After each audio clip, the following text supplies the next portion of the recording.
Assalamualaikum warahmatullahi wabarakatuh. Bapak Ibu wali murid MI Unggulan Al-Hikmah. Tadi anak-anak telah dibagikan pemberitahuan tentang peminatan dan ujian munakosah.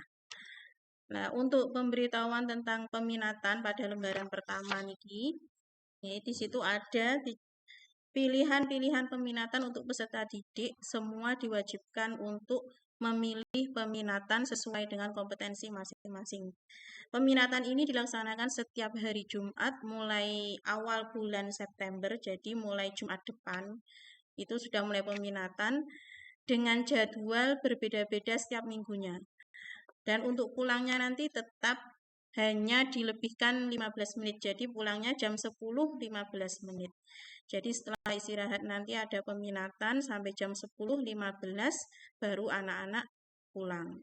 Untuk peminatan pada Jumat pertama awal bulan itu adalah ekstra pramuka. Semua siswa wajib mengikuti ekstra pramuka. Jadi nanti minggu depan itu kan awal bulan tanggal 1 September niku anak-anak memakai seragam pramuka lengkap untuk mengikuti ekstra pramuka. Kemudian untuk Jumat kedua pada awal bulan itu ada peminatan pidato bahasa Indonesia, pidato bahasa Inggris, dan pidato bahasa Arab. Kemudian juga ada puisi. Jadi setiap anak harus memilih salah satu dari peminatan tersebut. Jadi anak tersebut pengennya ikut pidato nopo bahasa Arab, nopo bahasa Inggris, atau bahasa Indonesia, atau puisi. Nah, silakan dicentang di salah satu kotak yang telah tersedia. Untuk minggu ketiga itu adalah MTQ dan olahraga. Nanti olahraganya itu pilihannya ada voli sama bulu tangkis. Jadi nanti setiap siswa seumpama minat dalam olahraga langsung dicentang saja di pilihan olahraga. Kalau minat dalam MTQ di sini tidak hanya kiroat. Jadi MTQ itu tartil. Biasanya lagu-lagu tartil niku. Kemudian nanti kalau sudah kelas 3 atau 4 ada kiroat. Kemudian pada minggu keempat itu penguatan akademik, ada matematika, IPA, sama agama. Silakan peserta didik yang minat dalam matematika dicentang mawon dalam kotak matematika, atau IPA silakan. Kemudian agama juga silakan. Jadi setiap peserta didik diwajibkan mencentang satu per Jumatnya. Kemudian kalau ada bulan yang Jumatnya ada 5 Jumat. Nah, untuk Jumat yang kelima itu nanti adalah kegiatan outbound. Semuanya wajib mengikuti outbound. Jadi untuk pramuka dan outbound nanti semua siswa wajib mengikuti. Dan untuk kelas 2, kelas 1 juga boleh niki damel persiapan. Untuk kelas 2 ada ujian munakosah tahfidz. Nah, itu ujian munakosah tahfidznya sudah ada di pemberitaan, bisa dibaca. Saya menjelaskan saja di sini syarat untuk peserta munakosah yang pertama yaitu kelas 2, 3, 4, 5, dan 6. Jadi kelas 1 belum mengikuti munakosah karena memang masih tartilnya itu masih surah-surah awal.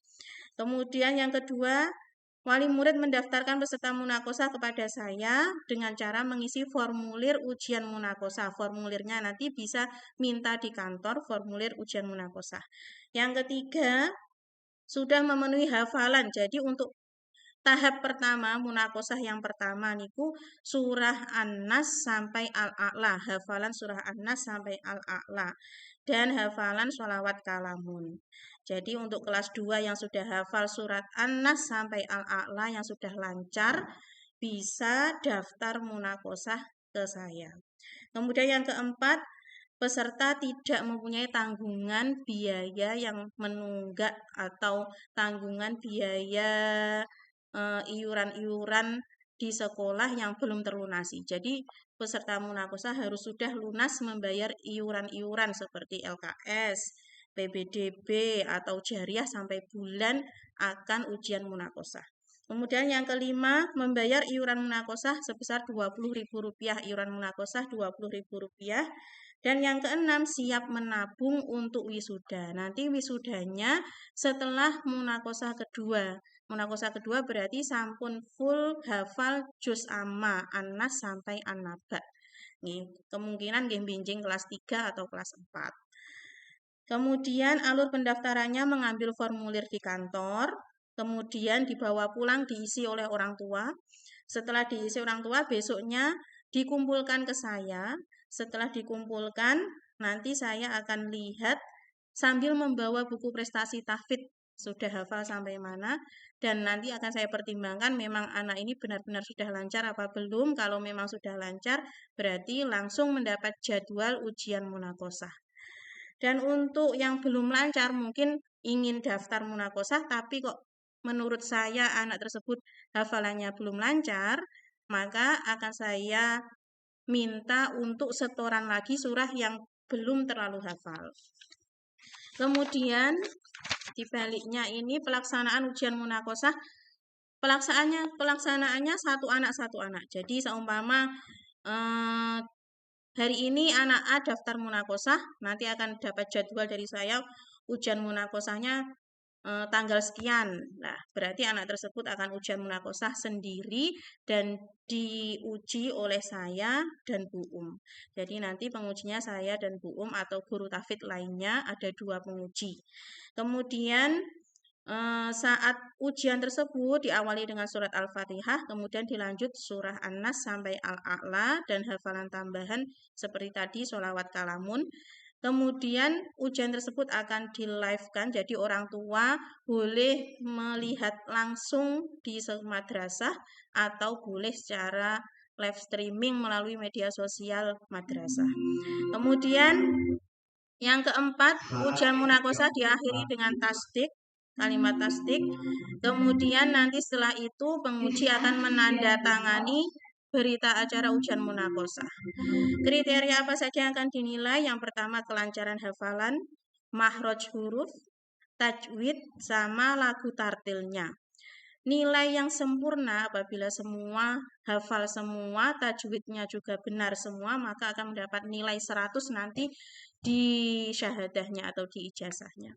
Kemudian untuk kesalahan, satu kesalahan saja akan dikurangi 0,25. Jadi seumpama hafalannya ayat keberapa ada yang lupa, berarti dikurangi 0,25. Dan begitupun kelipatannya seterusnya.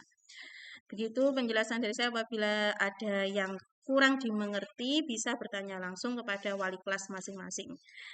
Wassalamualaikum warahmatullahi wabarakatuh.